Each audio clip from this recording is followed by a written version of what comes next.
I feel like my husband intentionally puts off doing the things I ask of him until I get tired of waiting and end up doing them myself. Posted by you/sensitive elastic. My husband, 26M, and I, 26F, have had a rocky relationship. It's been 3 years since we got married, and I always hoped it would get a bit easier. I feel like we've tried a lot of different things to improve our relationship, but I often find myself feeling defeated and sad because it seems like nothing will ever change. Right now, we're in the process of moving. I stayed behind to finish things up at our house, and he's gone ahead to start working. We're literally starting from scratch. I sold everything, including our cars.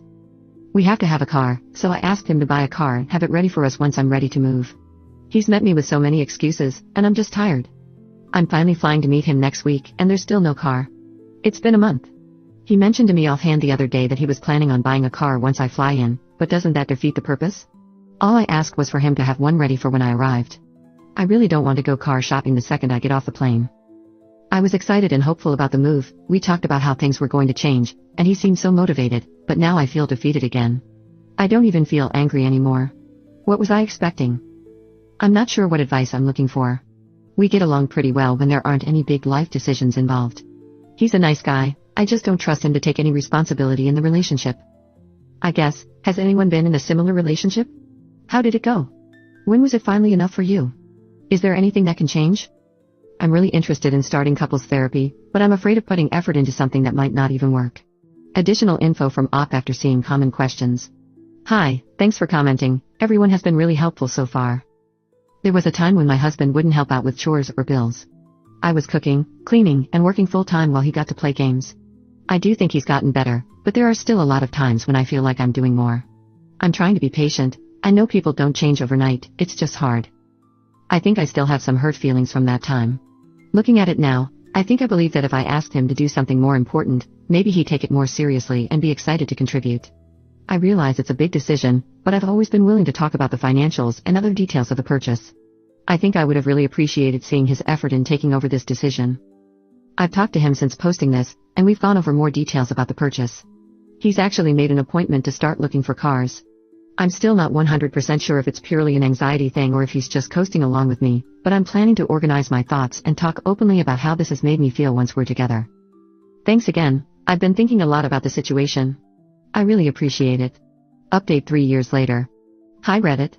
I made a post 3 years ago about my husband not taking the initiative when it came to purchasing a new car after a big move.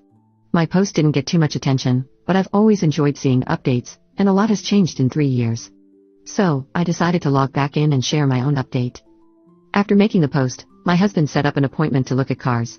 I remember feeling really good in that moment, a huge relief knowing that this big task was finally getting handled. When his appointment came, my husband called to share some good news. He'd seen one car, decided it was good, and told me it was the one we'd be buying. While he was still at the dealership, I asked him for details like the price, the interest rate, and whether he compared it to Kelley Blue Book to make sure it was a fair deal. My husband was kind enough to ask the salesman all of my questions, but after each one, he added, "I'm sorry, my wife is making this so difficult." I was pretty hurt and embarrassed by this and told him so, but he said my questions were frustrating and were slowing down the process of the one thing I had asked him to do. In the end, he decided to wait for me to arrive so we could sign for the car together. I ended up getting picked up from the airport and taken straight to the dealership. We got a good interest rate on the car, but we overpaid by about $7,000. I should have said no to the car and looked for one myself, but I was young, embarrassed, and felt like I wasn't being supportive. Thankfully, that car ended up being our only shared piece of property in the divorce. I didn't trust him to refinance the car, so I ended up taking it. We owed so much more than it was worth that I couldn't refinance it for several months. Eventually, I traded it in, and while I'm still in a financial hole because of it, I'm so much happier now. We tried therapy before ultimately divorcing. My ex-husband was quite the prodigy. He was cured, his words, not mine, after just a week. He claimed he had it all figured out and saw no point in continuing. He also told me he was the only one who had ever put any effort into the relationship, and that it was 100% my fault we were divorcing. He said no one would ever love him again if I left, and that he might as well end his life because there was no point in going on. When that didn't work, he said no one would ever love me again and that I was lucky he had stayed as long as he did. He even asked if I would forge his signature on the divorce documents because I was basically forcing him to do it anyway. I did not. Anyway, I'm happy to report that he was able to move on from the trauma I supposedly put him through. He's still around, but I've kept my distance because I can't be bothered, so I'm unsure what he's up to these days. I, however, was able to find someone after some time.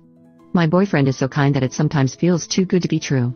Then again, I get Twitter-pated when he does simple things like taking out the trash, cooking, or maintaining a full-time job, so the bar is in hell. He's a great guy and does more than the bare minimum, I promise.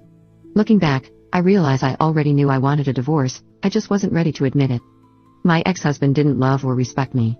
I didn't include many details about our relationship in my first post, and I don't feel the need to now, but I know this: if someone truly loves you, they make sure you know it. Thanks Reddit, you were right. Commenter. I didn't read the original post and feel like there's more to it.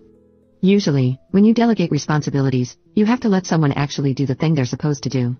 You can assist them with big mistakes, preferably by teaching them beforehand, but you can't become a micromanager, or they'll never take the initiative in doing things themselves, never feel like they can make decisions on their own, and they'll never learn anything.